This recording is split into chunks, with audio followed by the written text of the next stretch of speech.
the biggest of all game. Public enemies who try to destroy our America.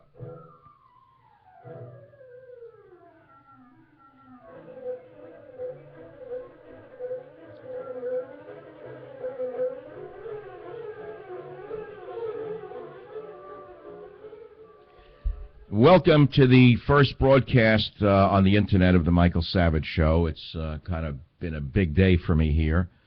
Thank you for listening. Thanks for taking time out from your whatever you're doing this Sunday. This is a test not so much for audience as it is of new technology. I grew up on a Royal Portable, and here I am broadcasting to my loyal following on the Internet, which is amazing to me. I'm learning how to do it on an iPhone, which will be tomorrow, I guess. We're living in a very dangerous time, a very sad time, and although I won a 2-year legal battle, which was very costly to me emotionally, physically, mentally, and other ways, I won. The important thing to know is that I won. I won everything, and I am a free man. Freedom is everything. And the fact of the matter is that I will be announcing to you on this channel updates about where I'm going to wind up. I have many opportunities, and I'm going to pick my best one. But let's focus on the State of the Union. The State of the Union is a wreck. We have the most divisive, hateful president in American history sitting in the White House. He has started, in essence, a psychological race war in this country. He has pitted black against white, brown against white. He has isolated and marginalized the white male like never before in American history. There's a hate going on in the country that I've never seen in my lifetime. Now, I'm not going to start with mea culpas, and it's not because he's black. You know, think what you want to think. Do what you want to do. Say what you want to say. You know I'm right, and you know this needs to be said, whether it's to 500 people, 5 million people, 50 million people. The fact of the matter is this man has divided this country like it's never been divided before. Never have I seen anything like this. Knowingly turning man against man, race against race. He wants a new civil war just in time for the election. Don't give him one. Just vote him out of office. Throw him out, and get rid of him. Now, is Romney the answer? Of course not. Romney is the opportunity, not of a lifetime, but the opportunity of this time. And why am I saying it? Because we have no other choice. Forget third party. That's a vote for more of this divisive racism that we're seeing coming out of the Obama machine. Giving away phones, welfare cheats, leeches who are living on food stamps and welfare are getting free phones. You didn't read about that in the newspaper. Go to the Drudge Report. It's linked up there. 1 million phones were given out. Obama plans to give $450 million in cash to the Muslim Brotherhood in Egypt, and one Jew in America will still vote for Obama? I don't understand the Jewish people. They don't see what he's doing to them? No, they don't see what he's doing to them. Anyone but a goy. Anyone but a goy. I've said this to you on my show. I'll say it to you right here on the Internet. I have no advertisers. I have no FCC. No one is listening except I don't know how many. I don't care how many. 450, 1,000, 10,000. What is wrong with this picture?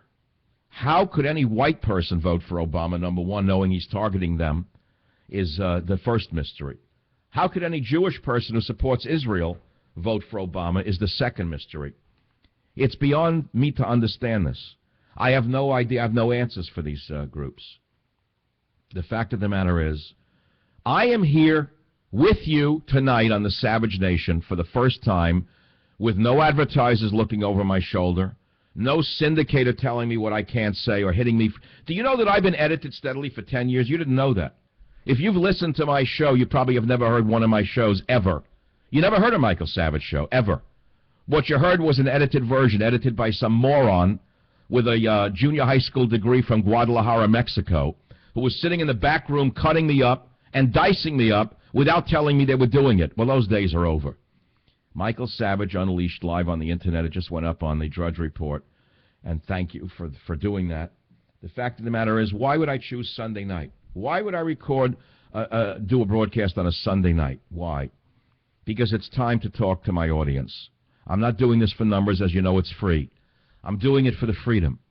I feel like a runaway slave who broke his chains and ran off the plantation. I feel like I broke the chains. And let me tell you something. Tonight is only the beginning of my first speech. Nothing is in front of me. Everything is behind me. I'm sitting here with you face to face for the first time in my radio career because it's not the radio career. Do you understand this? Do you understand that if you're listening to this show somewhere in the world, this is the first show on the Internet? I'm not going to do things for effect. You know, I heard that Charlie Sheen had 1 million viewers on Ustream the first time because they thought he'd go in his bed and, you know, do dirty things or say dirty things. I don't need to say or do dirty things to get you to listen, do I? I need to tell you the truth. Today, the truth has been so suppressed in America that it's more pornographic than the most XXX rated pornography. XXX rated pornography is boring compared to the truth. The truth is so dangerous to the government officials that they'd rather you watch pornography and dope yourself up and live on drugs. Well, let me tell you something. I don't need to revert to that level. All I need to do is tell you what I think is going on and see what happens. 43% of voters certain they'll vote for Romney, 42% certain they will vote for Obama, remaining 15% either uncommitted or open to changing mind. It's on the Drudge Report. I'm not speaking to the 43 who are going to vote for Obama. In fact, I almost opened this show with an Obama mask on. I thought I would shock you. Instead, I took an earlier picture of me, and my engineer is here in the back room. I have only one live person here, my engineer. I hope it's running. Are you listening to me? Engineer, are we broadcasting live or not? Yes, we are. Okay, so it's still running. I haven't even gotten started yet because this is new technology. I want to show you my home studio here, a little here and there picture. I don't know if the camera's any good. There it is. This is one of my home studios. Many of you have been curious. Oh, my God, I shouldn't have shown you the dumbbells on the floor. It means I'm working out during the show. Yes, I am. And over here is my computer, which shows dead soldiers. Of course, more American troops are dead. There's a life ring from the HMS Sheffield. There's a whole story to that one, which I'm not going to bore you with right now. That was the British warship sunk during the Falklands War by Argentina, and I bought it in an antique store in Florida. There's just little things here and there all around the house. It's only one of my many studios. You see, I lead a very humble life. See the small dining table? You know how many books I've written on that small dining table? Many. I like to work in small spaces. I'm broadcasting live, by the way. This is the first Internet broadcast of the Savage Nation. And I'm not going to talk about my victory. That's already been put out by the Associated Press. Again, I want to talk only about the Savage Nation and what you have to do. I started by telling you Obama is the most divisive, racist president in American history in this man's opinion. Am I alone in that? Anyone with a brain can see what he's been doing. He's using this tactic of pitting brother against brother, family against family, race against race. It's frightening to see him getting away with it. And then we have on the other side Mr. Milquetoast. Mr. Milquetoast, check pants Republican, Mitt Romney. He's a nice man. I've said that before. I have nothing negative to say about him, nor would I. There's no need to. He has no history, truthfully, other than as a middle-of-the-road governor in Massachusetts. Well, he has a family, wonderful family, which is a victory unto itself when you think about it. But the family alone is not enough when you think about that either, as well, because Obama has a wonderful family. So it's not about who's a better family man, is it? Obama's a young man with 2 lovely daughters, and he's married. He doesn't screw around. He's not Bill Clinton. Then you have Romney on the other side. 6 children, numerous grandchildren. Beautiful family, but we're not voting for the family. We're not voting for Ann Romney. I've said this before. She's got to stop running around and taking the center stage. She's got to cut it out. She's probably competing with Michelle. Not good. So Mitt is Mr. Middle of the Road. Do we want middle of the road? Well, compared to the far-left radical communist in the White House, middle of the road is almost right-wing, especially if you consider the news media. Anyone who's not a left-wing fanatic is a conservative right-wing threat to the order out there, the social order. But, you know, we're still living in the greatest country on earth where we're free to say what we want. Engineer, I hit the wrong button and something popped up. I may have turned this off. I want to tell you about a number of things on the Savage Nation today. And one of the things I want to tell you about is what you already know. Some of it you may not know. The only freedom that we have is freedom of speech, which is not free anymore on radio. Radio is not free. Radio is highly controlled, as you well know. Everyone's looking over their shoulder at advertisers, and they have to. It's a business. You see, you have to understand that. I have tread the middle line as best as I possibly can for so many years, and I've done very well with the hard-hitting edge that I have. You have to think about that. That's the New Yorker picture of me right now, the party of one. I love the caricature. It's not that complimentary. Rondi, can you come in here, please? I hit a button, and I think I lost my show. I'm not quite sure. It's hard to tell, but this screen popped up. This is sort of like, it's like early 50s television. My dog has just attacked the engineer, bit his feet. Teddy is so protective. Stop it, Teddy. Cut it out. He won't let anyone near my broadcast desk. See, there he is. He's my attack poodle. He is my... Anyone who hates me, beware. We have a 10-pound attack poodle waiting to get you. Yeah, so I feel like this is 1950, 51 television that I'm doing, which I used to love, by the way. You know, I grew up in another age. Do you know that when I first started watching television in the 50s, that props would fall over during a show? I swear to God, I used to watch a show, a Spanish-language television show in New York City in 50-51 that was servicing the large Puerto Rican community, and it was El Perucho Show. I'll never forget it. I was a young kid, a really young kid, and we used to watch it, which is El Perucho Show, and then we'd wait and see, you know, for dresses would fall off women, their breasts would pop out. We were waiting for that moment, by the way. You know what you little boys do. And once, I swear to God, a screen fell over. One of the prop screen, you know, like they set up a prop of a cityscape. It fell over right into the camera. I love television when it was like that, right? Well, maybe internet radio is going to be like that. Props falling over, dogs biting engineers, Savage biting his tongue. So this is a new world order for me. It's 15 minutes after the hour. You're listening to the ex-radio host, Michael Savage, who is evaluating many options and will come back either on a syndicated radio program in bigger markets at a better time and or on the internet. If I go back to radio, I'm probably going to change my time, and I'll be the punk rock alternative to the Mantovani on talk radio right now. Oh, did you hear the news that came out today? Just came out today. I'm number one. I beat Rush on the internet. I couldn't believe that came to me about 25 minutes before the show. Third quarter streaming ratings out there, which is that here, you're number one topping Rush. It came to me from my good friend Joe Farah, and thank you for that, Joe. I really don't know who's listening to the show. Probably not a lot of people, but it did come up, and it was beautiful. Yeah, let me tell you the news. You got to hear the news. Michael Savage has the top TSL of all 25 streaming talk shows in the third quarter share report coming from the organization that does these tallies. And here's their headline. TalkStream Live, WordPress, blah, blah, blah. Savage, or blah, blah, blah. Anyway, I'm number one. I don't know what. Here it is. The Savage Nation has become the number one talk show on the internet for the third quarter 2012. We have watched Michael consistently grow his audience over the last several quarters. All of his numbers are way up, especially via mobile and social radio, which, by the way, which is why I've gone this route today. It's an experiment for me. I'm an older guy, you know that. I'm 49 years old. Actually, 39. I'm 39 years old. And I didn't grow up on the internet. And the fact of the matter is I need the mobile and social radio outlets because the people are moving there. Radio's not dying, by the way. I'm still very bullish on terrestrial radio. You may say, well, it's the old media. Well, guess what? So is television, and it hasn't disappeared. It's extremely powerful. We know that newspapers have been dying off, but are they influential? You bet. They're still there, and they're very influential, and they will be for a long period of time. So will radio, but the future is no doubt on social media and on mobile phones. And so here I am. Savage Nation has become the number one talk show on the internet for third quarter 2012. Listen to this. Michael Savage share 10.9, Rush Limbaugh 9.6, etc., and so forth and so on, right down the list. Laura Ingraham comes in at number 3. Glenn Beck comes in at number 4.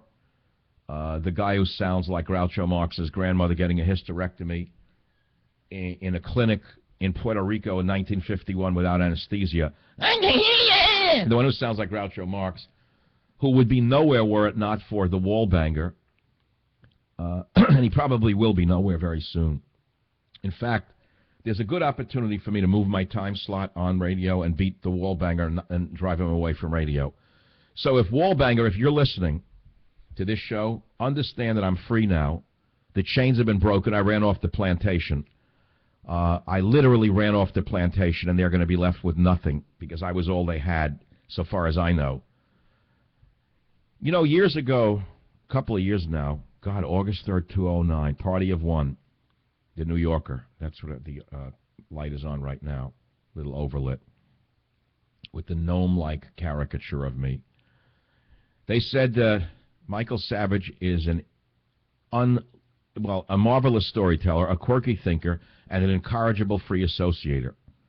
He sometimes sounds less like a political commentator, right, than like the star of a riveting and unusually vivid one-man play. He frequently dumps callers, even sympathetic ones, after about a sentence and a half, or a fugitive character out of a Philip Roth novel he wrote. Savage seems resigned to the fact that the majority of Americans, including many of his own listeners, just don't get it, just don't get him, and never will. He is a permanent resident of the political wilderness, sending daily dispatches back to the diseased civilization that the rest of us call home. That's exactly right. Kalefa Senna wrote that in the New Yorker back in 2009, Michael Savage, Party of One. And then he goes on to the rest of it. What he gives those listeners is one of the most addictive programs on radio and one of the least predictable. San Francisco is his adopted hometown. He calls it San Fran Psycho. By the way, I saw someone ripped it off and registered the website, the .com. I don't care. A nickname that may or not be affectionate depending on the context and his mood. But he delivers his analysis and his anecdotes in a vinegary New York accent, occasionally seasoned with Yiddish, and his voice alone conveys something of the nostalgia he feels for his boyhood in the Bronx and Queens in the 40s and 50s. He is quick to anger and often provides evidence of his firm belief that political understatement is overrated. As when he mentioned in passing that President Obama was dragging us by the neck into the neo-Marxist nation of the new Venezuela. Hey, that was in 2009. Was I wrong? He yields to no one in his disdain for liberals. He once wrote a book called Liberalism as a Mental Disorder. Not to mention illegal immigrants, fraudulent food stamp recipients. How do you like that? He said Judge Sotomayor is a stone-hearted racist and a narcissist. And he goes on. He said, I still can't believe that in this day and age an adult would go to a baseball game. He says, adding suggestively that baseball is very popular in communist Cuba. That is not bad. Well, this is all from the old New Yorker article, which is very, very good. So there it is. That was then. That was then. And, you know, I also talk about food, things of that nature. Shall I tell you more about my dog? No, I don't think you want to hear about that. I do support animal rights. Oh, what a crime for a conservative. We're not supposed to. We're supposed to believe Wolf Blitzer protects elephants. We're supposed to believe that, who's the guy with tight dungarees who got excited about the Arab youth and the tight dungarees with blackberries? Oh, Anderson Blooper, the one who brought about the Arab Spring, which I told you first was the Arab nightmare. And now, of course, they're saying they're hedging their bet, right? Oh, yeah, right. Oh, we don't know, but let's send them $1 billion and see if they blow Israel off the map. If they do, we won't give them another $1 billion. We'll cut it back to $900 million. Because maybe then they'll blow the Bronx off the map. We don't know. Or let's say where conservatives are. It wouldn't be the Bronx. It might be Houston, Texas. Savage abhors animal cruelty, wrote the New Yorker. Not as much as he abhors the animal rights movement. And as many listeners know, his interest in the natural world predates his identity as a firebrand. Did you know that I'm a scientist by training? Did you know that before I became a talk show host, I was the author of more than a dozen books on alternative medicine? Did you know that I was not a health nut ever, but I was a melancholy fatalist all along? All too aware that every day brings with it a new dose of poison for my beleaguered mind. Savage said then, theoretically, when I get off the air, I should go run, I should walk, I should bicycle, I should do a treadmill. But the worst thing you could do after radio when your adrenaline is super high is go for a drink and dinner. Well, guess what? I usually go for a drink immediately and then dinner. In fact, the second worst thing you could do, I wrote, is have 2 drinks. I had 2 beers. The third worst thing you could do is come right home and watch television. I came right home and watched television. I didn't sleep a minute last night. One nightmare after another, he sighed. I'll do the same thing again tonight. Which is why I say to you that fear of stress is the most dangerous thing on earth. Did you know that? The government has you so whacked out with fear of stress that you're killing yourself trying to drive stress away. You remember what Mark Twain said when they said to him, Mr. Twain, don't you ever get any exercise? And he said with a smile, I get all of my exercise walking to my more athletic friends' funerals. you gotta hand it to him. Mark Twain did not have a treadmill. He did not have a treadmill. So there is Michael Savage. I liked art in grade school, right? I like hubris in adults, incidentally. I loved art in grade school. And I can tell you more about Teddy, who enjoys the show every day. In fact, he's very protective of it. Here is my plea. I am the smallest minority in America, an individual man who aligns himself with no group, calls himself by no race, but strives always for excellence. That came from a book I wrote in 1977 called The Death of the White Male, which I distributed as a pamphlet 14 years later. Why? Because despite my Ph.D. from the University of California at Berkeley, despite the success of my many books, I was unable to enter the academic world because I was a white male. I committed the ultimate sin. I was a white male, you see. But they did me a favor, just as, let me tell you this. See, I believe in fate, and I believe in God. I have to tell you about that before. It's getting late. I didn't mean to keep you. I know there's a much more important event, a football game, I believe, right? Very important. And I know most of you are going to leave me very shortly. But the fact of the matter is, I've forgotten completely what I was talking about before I just said there's a football game. The Death of the White Male, which he distributed 14 years later. Yep, I am the ultimate minority in America. I am the ultimate minority in America. But I'm not going to complain. As I said to you, I believe in God, and I believe in fate, to pick up the track. And I remember how I got into radio. It's a long story. In 1994, I sent out 450 tapes, blah, blah, blah. 405 stations said, you're great, blah, blah, blah. Oh, I got to show you the glove. You see, this was a prop. All you're going to see of me today is the red glove. See the red glove? And that is a carving from Mesoamerica from another time. He's one of my good luck charms, I hope. So I didn't know where I would be. I mean, I was a consultant that day, and that time I wouldn't be allowed to enter the academic world, even though I had published books and gotten a great Ph.D. because I was a white male. I didn't know that they were doing me a favor. It drove me into radio, right? So then I've had 18 years on the radio, which may or may not continue on the radio, depending about what I want to do. And now I've had to fight for 2 years to be free and break the chains that were put around me by an individual who thought that he had an auto-renewing contract, who likes to own people as though they are slaves on a plantation. Slaves, can you believe in this day and age that I'd have to spend $900,000 to free myself from slavery? So where am I now? Look at this. Oh, well, Michael, you really did yourself a favor. You freed yourself, and now you don't have a radio show. Free at last. Free at last. And I'm not charging you for this show. I may never charge you for the show. I don't know what I'm going to do. I may just do this once a week, once a month, once a day. I may get up in the morning. I may wake up in the middle of the night and tell you a dream at 4 a.m. I don't know. This is a new kick for me. And so, therefore, what I'm saying to you is this. Yeah, I'm out there in the wilderness right now where I want to be. I put myself here. That's what I'm trying to tell you. Because I believe in fate and I believe in God. That's what I was trying to tell you. You hear what I'm saying to you? I didn't know if I'd have a radio career, but once I got the first station, I knew I'd be in the top 3. I told it to everyone who knew me. I said, I'll make it into the top 3. And I've been in the top 3 for a very long time. The only thing that kept me from becoming number 1, which I am now on the Internet, was the distribution. I wasn't on big stations and in the right time slot. That could change. It could be changed by Wednesday for the way things are going, okay? I could be number 1 in the radio. I could beat Rush Limbaugh if I wanted. You put me in the same slot in the same stations, I beat him. Nothing wrong with Rush. It's just that Rush Limbaugh is a very good ball player, and I happen to be the Mickey Mantle of talk radio in my time, or whoever, Alex Rodriguez, whoever. I don't watch a ball game. I haven't gone to a ball game since 1951. No, I went a few years ago. So here I am.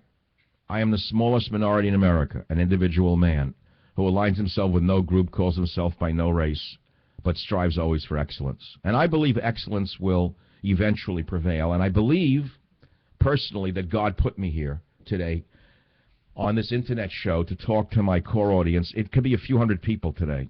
It could be bigger tomorrow if I wanted it on a Monday with big announcements. It could be 500 people. It doesn't matter to me. Do you understand? It's a test. I'm testing out a new medium. That's all I'm doing. And so, I'm not going to bid you adieu yet. I'd like to talk for a little bit longer, but I know the football game is starting shortly. Engineer, could you find out if the audience wants me to continue? Because I'm not ready to go to dinner. I'm not going to watch the ball game. We have 2 images up there, and so therefore I don't know if it's even running. Yes. It is running? You sure of that? Yes. Okay, good. Talk shows, Michael Savage Unleashed, live on Internet Developing. It's on Drudge. That's good. Oh, my God. Okay, so how many people are listening? 300 people? No, 5,000. 5,000? Only 5,000 people to start with, and only 19,455 views? I feel like Jerry Lewis running a telethon. We have 19,521 views, 534, 546, 566. Are we going to break 20,000 views tonight? I need 20,000 views right now, or I'm not going to continue. I got 19,654, I got 19,684. If I don't have 20,000 in the next 2 minutes, I'm not going to continue. I'm Jerry Lewis, and this is my telethon. Please continue. Yes, keep it up. Les, keep it up. Yes, keep it up. Mike, continue. Thanks, Drudge. Thanks, Dr. Savage. Stay online, stay online, stay online. Hope you read these comments. See, I normally don't do a show reading comments. You notice I've gone 30 minutes now without an ad? People said, oh, if you go on the Internet, how are you going to do it without music?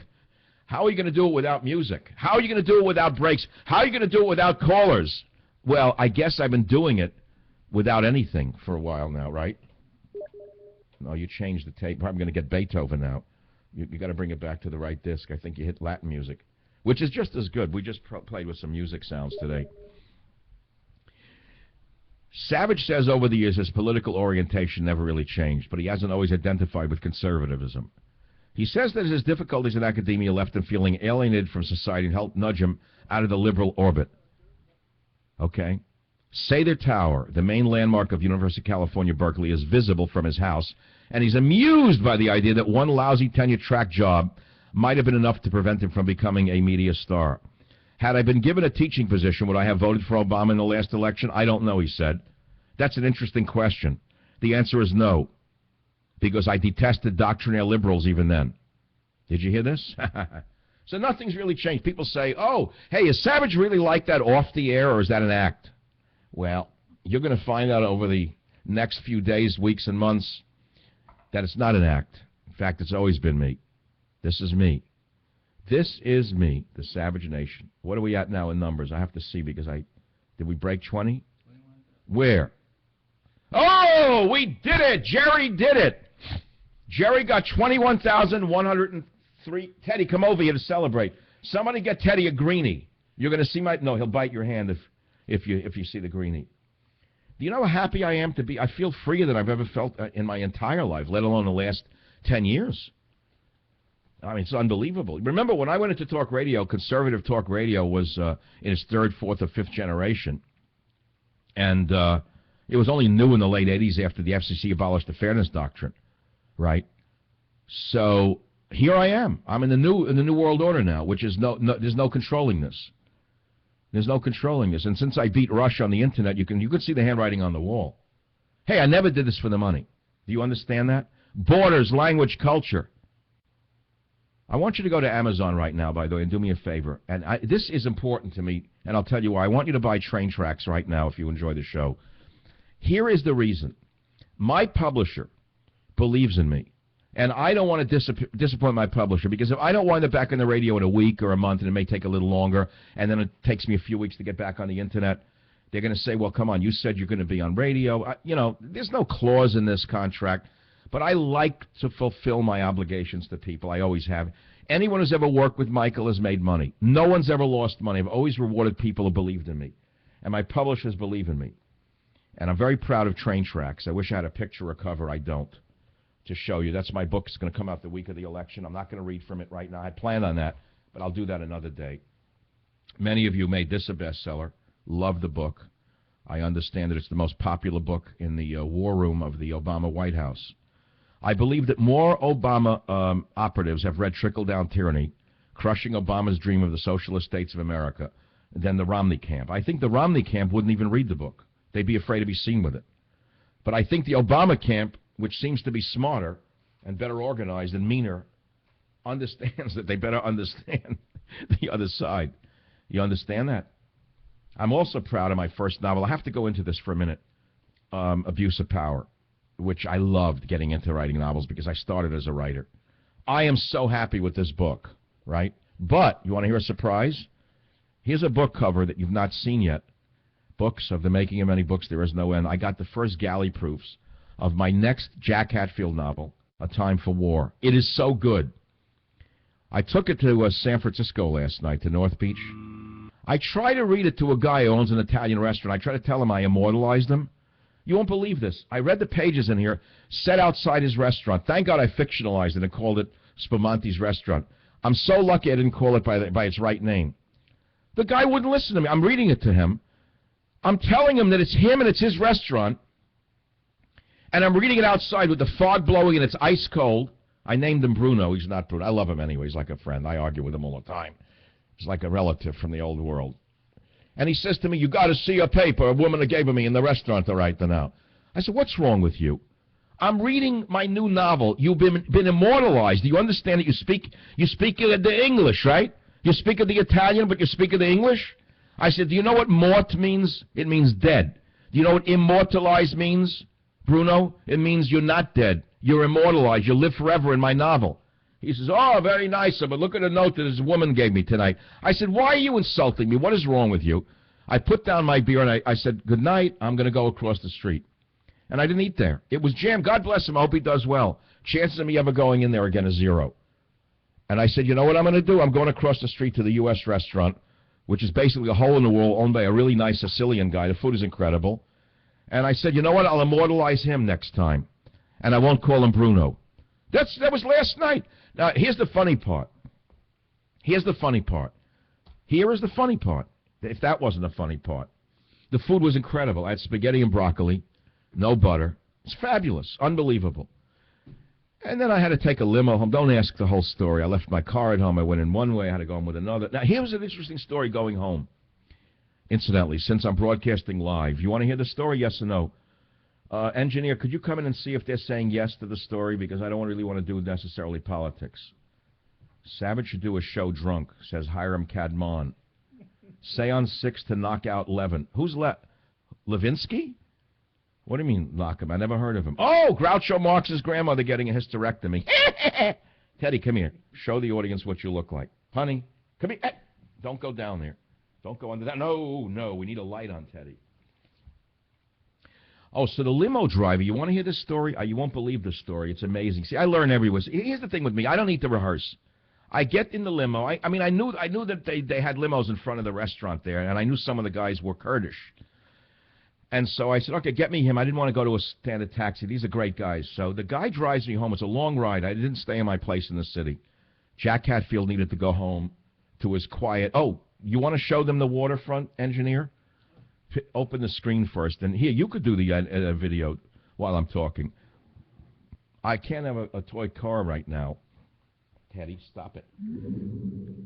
Okay, so get in the car. Long ride in the dark. And I said, are you from Kurdistan like your friend? Yes. And I said, what religion are you? Because that's the first thing you ask about a Middle Eastern. I didn't know, what would happen. He said, well, the Kurds they're Christians and Muslims and Jewish Kurds. I said, okay, so which are you? He said, I'm a Muslim. He said, but I hate the Wahhabi sect. He said, they're the worst people that ever hit the planet. See, what I'm trying to tell you here is that most Muslims hate Al-Qaeda, they hate the Taliban, and they've suffered more at their hands than any other religion. They hate them. You don't understand what I'm saying to you, do you? You think all Muslims are terrorists? You're wrong. They hate them. Look at the view I have outside my studio. That's nice. That is nice. Don't make it too specific, engineer, because then they'll be able to target in on me with a Muslim patrol boat. The colors were better the other way. Whichever direction you were in the other way, the blue was unbelievable. Rondi, can you turn it back to the other view because the colors are bluer? Now it's gray. It looks like the Atlantic Ocean. That is not a straw man on my deck. that is an umbrella. It looks like a straw man, doesn't it? Looks like a girl in a dress doing an Irish jig. That's amazing. It's an umbrella. Looks like a girl doing an Irish jig on my deck. That's psycho. That's whacked out.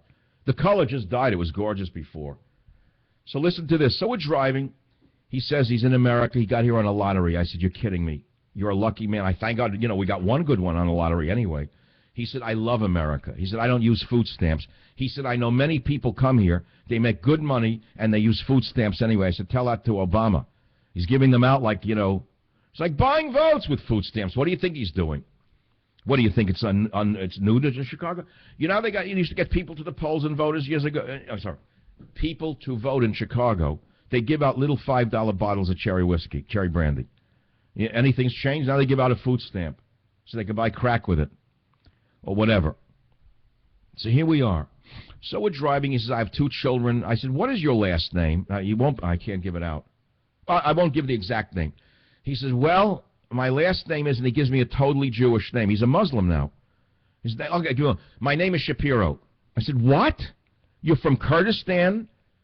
You're Middle Eastern in looks, and your name is Shapiro? I said, what'd you do that to get on the lottery list? He laughed. He said, no, that's my grandfather's name. I said, so your grandfather's probably Jewish. He said, I hope so.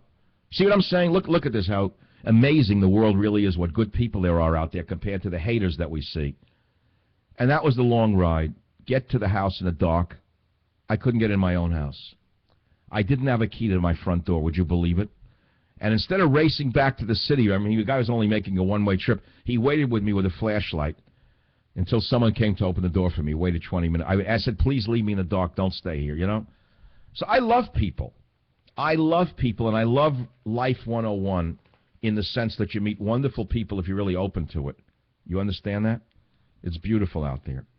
I think I'm going to move to a conclusion. I got 28,356 total views tonight. Only 5,500 viewers, which is low, I guess. Mike, what did you have for dinner? Nothing. Nothing. One of my bucket list items is definitely having dinner with this great mind Savage. You haven't heard a great mind tonight. You heard a rambling man. Have steak for dinner? No, I'm not going to eat. I'm not eating fish these days. Is he reading from this screen or the chat screen? Incredible view. Wow. Laughing out loud at the Muslim patrol boat. Hey, you don't need a Muslim patrol boat with Obama in the White House. It's good enough that a Coast Guard boat could come here and, you know what I'm saying? They don't have to be a Muslim patrol boat from Pakistan. It could be from Annapolis today. We're black. It's all whited out. There's no view at all, engineer. It's a whiteout, a white job. Yeah, well, do it like that way. You're going to get blue water that way. Let him have a nice view. Show him the straw girl. There it is. Then we'll do some. I feel like having a drink. Oh, that's a nice picture of the deck. See, it's a humble house. It's like a little bungalow, little wooden bungalow, a nothing house. That's the way I like it. That's the way I like it. I don't need 53. Special forces, bodyguards. They can break in. Who cares? Forget about it. That's for guys who have to put on airs. It's like for Lindsay Lohan on the radio. So here we are. Here, let me tell you about God. So I'm reading to you now from the New Yorker, August 3rd, 2009, to show you that things don't really change. And the writer says, near the end of Psychological Nudity, Savage writes, I'm watching the sands of time fall into the hourglass. There's more sand on the bottom now than there is on the top. Engineer, it's very dark. I need you to give me a view that's unused. Terrible view. Give me the camera because we're not getting any. I don't like... Mr. Engineer, it's turned black now. It's horrible. It's like a tomb. It's like a crypt. It's making me think of the end of life already. Well, the sun, I can't blame the sun. The sun has to go to sleep too. Everyone goes to sleep. What should I put it on? Me? I can't do that. I'm only allowed to show you my microphone.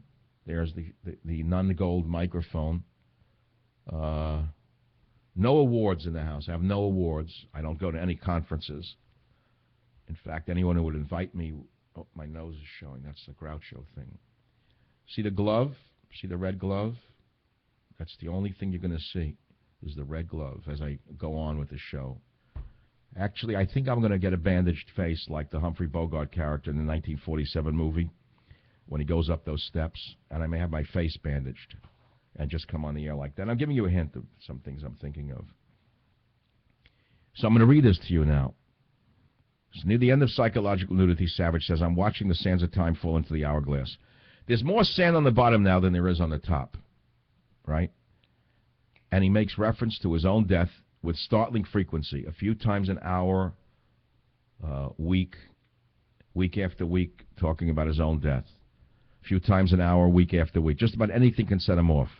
A beautiful pair of Shetland sheepdogs in the mall reminds him of the dog's kindly owner, which in turn reminds him of unkind dog owners, which makes him think about Michael Vick's dog-fighting operation, which brings him to mind dead dogs, which leads him inexorably to be considered to a consideration of the old boxeroo waiting at the end of the road for all of us. Did I say that? That's funny. His thoughts on dying are often informed by Buddhist theories of enlightenment and reincarnation. And during one digression, Savage staged his own afterlife as an improvised two-character dramatic scene. I got to read this to you. It's short. It's unbelievable. This is so funny. That's a nice one. Maybe show him the Indian painting with the light on or something. Does it reach over there without me getting strangled? So here's an improvised. But put it on something bright. Even throw a light on. It cost me a few cents. What the heck? Let's go for a light. Throw on a bulb. What the heck? Here we go. His own afterlife as an improvised two-character dramatic scene. God, there is no time. The whole thing is all a racket. There's no time. Clocks have no meaning. Dolly was closer to the truth. They're all bent because the hands move but nothing else moves. See, here's what it is, Mike. You're going to be reborn again in Mount Sinai Hospital. In the year you were born, to the exact same parents, and you're going to go through the very same life again. Michael Savage, deceased. No, I don't want that. God, why? It was so bad? You want me to make you a bug? Savage, no. But do I have to do that everything again? The meatball on the wall, the whole thing, the fights in grade school, all over again? Love by the sewer plant, the Nympho at Alley Pond Park, affirmative action, the radio career? God, why, that wasn't good enough for you? Would you like something else? No, God, I'll take it. I'll take it. I'll take it. Oh, that's a nice one. The little plaques on the wall are good. That's it, ladies and gentlemen. It's been 45 minutes. I could go another. I'm finding out that I really like this. I could do this without ads. I can use Teddy's barking as music. Let him bark. It's okay. He's allowed to. He's a little dog. He's allowed to bark. He's got a complex. He's little. He has to bark to survive. I hope you've enjoyed my maiden outing on the first Ustream broadcast. Notice there was not one F word. I'm not like the dirtbags that Obama has to have in the White House, the filthy, dirty talkers with the education of a snail. A snail has more dignity than Chris Rock, in my estimation. That goes to the White House, you hear, and boasts about what they do there. I just don't believe how anyone could vote for this guy. Astounding to me. I don't care whether you're a Democrat. How could you vote for this guy? It doesn't make sense to me. How could you vote for this guy? How? How could you do this? How can you do this? We now have a prophecy emerging right in front of our eyes. It's a prophecy right out of the Bible in the form of Obama. The Bible warned us that an Obama would arrive. And yet you have evangelicals who are afraid of Romney because he's a Mormon. Go figure that one out. I'll never understand that rift. To me, that's like Protestant versus Catholic. The Lubavitch Hasidim versus the Satmar Hasidim will beat each other up. See, if you look from the outside, there's like two black-coated Jewish tribes in the Hasidic world, the ultra-religious, right? What you have is the guys with the long curly sideburns, you call them curly, they're the Satmar. They don't even think Israel should exist. Then you have the Lubavitch, the other black-coated guys, they love Israel. And when they get each other, they beat each other up. To me, it makes as much sense as what I don't understand this. The Irish killed each other. You had a Protestant Irish, a Catholic Irish. How much further did you have to go than your own country, where cousin killed cousin, brother killed brother during the Civil War? I'm sure in your own family right now you have arguments over whether to vote for the divider, the Fugazi in the White House, right? The whole thing is amazing to me. It's the Bible. This is a prophecy happening. And so there it is. Either you're going to honor the wishes of your ancestors and not vote for this zero in the White House, or you're going to take a chance again on destroying America. And that's all I'm going to say right now. You see, most of you don't understand this. I am your voice of freedom. I am your last hope. I am the beacon. I am the Statue of Liberty. I'm Michael Savage, And I may broadcast again tomorrow morning, 9 a.m. Pacific, or noon, and noon Eastern Time. And then I'll be off the air for a few days because I am traveling. God bless you. God bless America. And thanks for listening.